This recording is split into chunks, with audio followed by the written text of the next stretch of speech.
Muy buenas, una vez más, bienvenidos a este vídeo, a mi canal. Como siempre vamos a hablar de hoy un tema muy interesante que es el por qué todavía no estamos en un top en el ciclo de Bitcoin, pero nos acercamos cada vez más a esa incógnita de cuándo va a ser el top, cómo se va a producir y qué es lo que está pasando realmente en los mercados. Bueno, antes de nada, felicidades a todos los que habéis holdeado. Y tenemos que comentar algo también importante sobre Ethereum, que lo voy a anotar bastante en el vídeo, porque han pasado cosas bastante dignas a comentar y que creo que son fundamentales. Como siempre, antes que nada, ya sabéis, tenéis mi página de análisis de Bitcoin, específicamente de Bitcoin, donde pues bueno repasamos varios temas, varios artículos y por supuesto, pues análisis semanales, 2 veces por semana, como siempre, ya lo sabéis, ¿no? Fijaros que aquí tenéis pues el último análisis que he subido, aquí lo tenéis todo, hasta la parte aquí que es de pago, que bueno, si a alguien le interesa pues que si a alguien le interesa de manera más profunda, pues ahí lo tiene, ¿no? Por supuesto, no solo subo eso, sino que subo artículos, etcétera. Así que por si a alguien le interesa, pues aquí está. Me podéis seguir en mi Twitter, mi X, donde aquí comento todo a diario. Todo a diario, todo lo que pasa. Aquí lo tenéis. Así que bueno, eso espero que, bueno, que os guste, ¿no? Por supuesto, vamos a seguir análisis técnico de Bitcoin. ¿Qué pasa? ¿Qué está pasando? Un gráfico bastante bonito como lo estamos viendo. Esto es maravilloso, pero hay que comentar distintos aspectos. Lo primero de todo, tuvimos el top en la zona de los 123.000. 123.000. Tuvimos un rechazo. Perdón, tuvimos un rechazo. Ya sabemos que la zona psicológica importante era los 120.000 y, por supuesto, fijaros cómo está reaccionando el precio de manera inmediata. El momentum, ¿cómo se encuentra? Bueno, el momentum está bastante bien. La verdad, porque con este rechazo tan grande debería de haberse producido un cambio a la baja y un cambio del momentum también, en el cual el ADX se tendría que haber girado, el momentum tendría que haber caído más y la fuerza alcista se tendría que haber perdido, pero no es el caso. Veríamos de una estructura de banda bajista, la cual normalmente suele terminar al alza.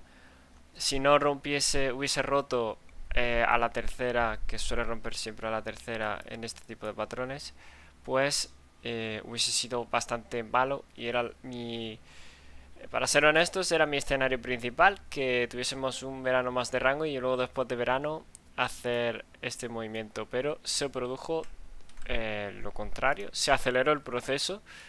Realmente no sabría decir el por qué, simplemente ha ocurrido, irregularidad del ciclo. El diario en general, en resumen, a lo que quiero llegar es que todavía está alcista, por lo menos alcista o en rango, porque no está cayendo ni está teniendo un rechazo fuerte. En el momento en el que lo haya, pues ahí ya cambiaremos la visión. Y zonas de retroceso posibles, estamos hablando ya de los 115 como lugar muy poco condensado, pero a tener en cuenta. Y luego el siguiente gran punto de retroceso, los 110k. Perdonad que estoy un poco malo de la garganta. Los 110k, por lo que el precio debería de relajarse por ahí. Eso es en el peor, bueno, es uno de los escenarios posibles en términos de corrección. Luego llegaríamos al siguiente nivel, que son los 105, de 5 en 5 normalmente, porque es como actúa el precio, en este caso de rotura de ATHs. Y el peor caso sería los 100k, en el peor de los casos, que sería, estaríamos hablando ya de una caída desde máximos de un 20%, ¿vale? Un 20% que bueno, es notorio, pero no es tan grande. Vale, ahora vámonos al semanal, porque el semanal hay que comentar una cosa. Lo llevo diciendo muchas semanas, pero lo vuelvo a decir. Está muy alcista. El semanal sigue alcista, no hay ninguna indicación bajista.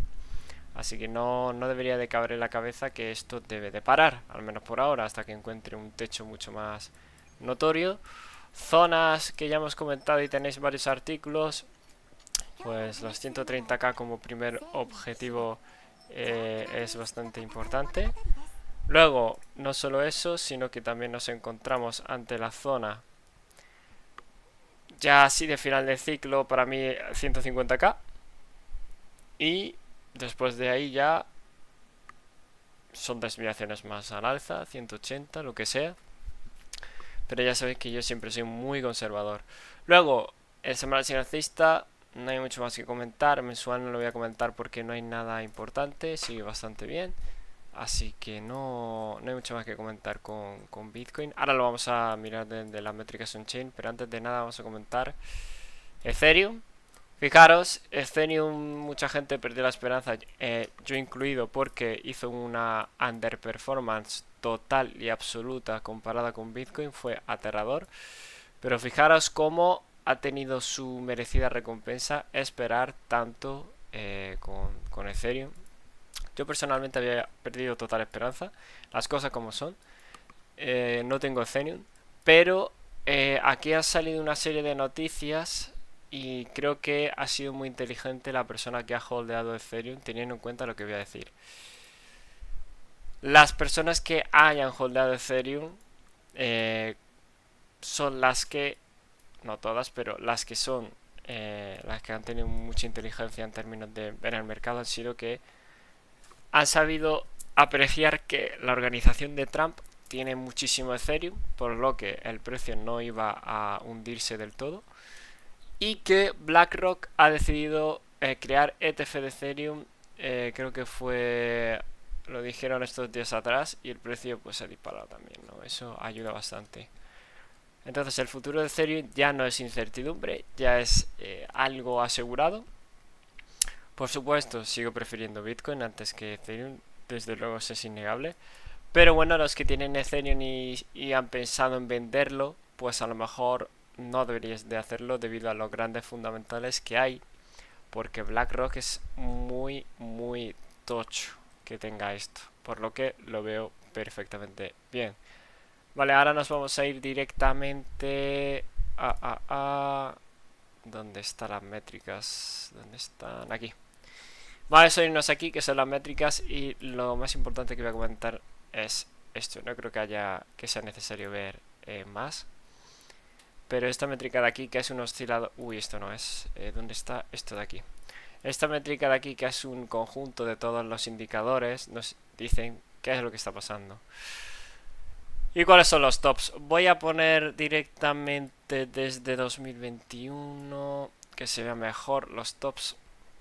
Y los bottom, por supuesto. Fijaros que todas las métricas importantes que son el MVRV, tanto los shorting como tanto los inversores a largo como corto plazo, ¿vale? Son ambas. Eso significa que son ganancias no realizadas, es decir, que están holdeando, y que a medida que se eleva, pues la gente va a tener muchas ganancias. Y el SOP, ¿vale? Es exactamente lo mismo, solo que son ganancias realizadas, es decir, gente que está vendiendo, tanto inversores a corto como a largo. Y es el primer indicador de métricas on-chain que se dispara. Es el primero que se dispara, o al menos que se pone a la misma altura que anteriores tops, por lo que hay que tenerlo muy en cuenta. Diría que no lo tendría tanto en cuenta porque es como el más volátil, por así decirlo, de todos, pero sí que es un indicio de que ya pues nos estamos acercando cada vez más.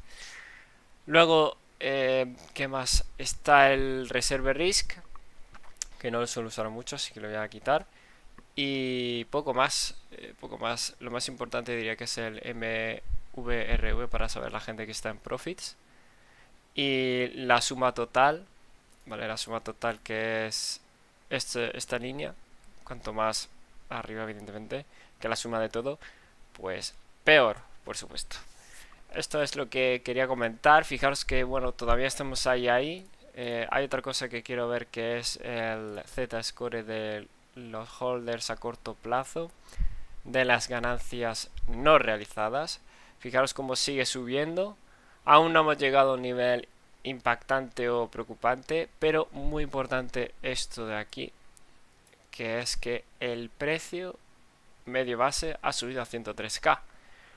Eso significa que es el precio medio en el cual los short and holding tienen el precio, básicamente el precio que han comprado. Así que fijaros que todavía no hay muchos indicios raros. Lo único que sí que habría de indicios puede ser el funding rate, que si no recuerdo mal estaba empezando a subir y estaba un poco calentito.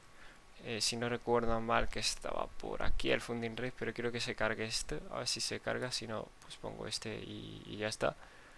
Pero el funding rate estaba un poco alto, no al punto de decir que hay un exceso de leverage, pero sí que habría que tenerlo en cuenta. También las liquidaciones, pues es importante verlas, pero tampoco a tenerlas mucho en cuenta porque, bueno, pues ahí están, ¿no? Son muy volátiles. Esto es lo que yo quería ver. Fijaros como el MRVR de todo, de short y long term, no está muy arriba. Esto lo hemos comentado, el SOP, ¿vale? Sí que está bastante alto. Las funding rates siguen subiendo. Esto es importante porque ya estamos en 12,9. Los anteriores tops a partir de 25, no, perdón, a partir de, sí, 25 diría yo, 20. Hay que tener mucho ojo porque eso es exceso de leverage y la verdad es que poco más. Poco más que comentar, poco más que añadir.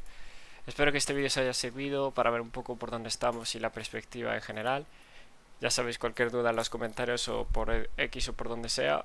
Y nos vemos en el siguiente. Un abrazo y mucha suerte a todos.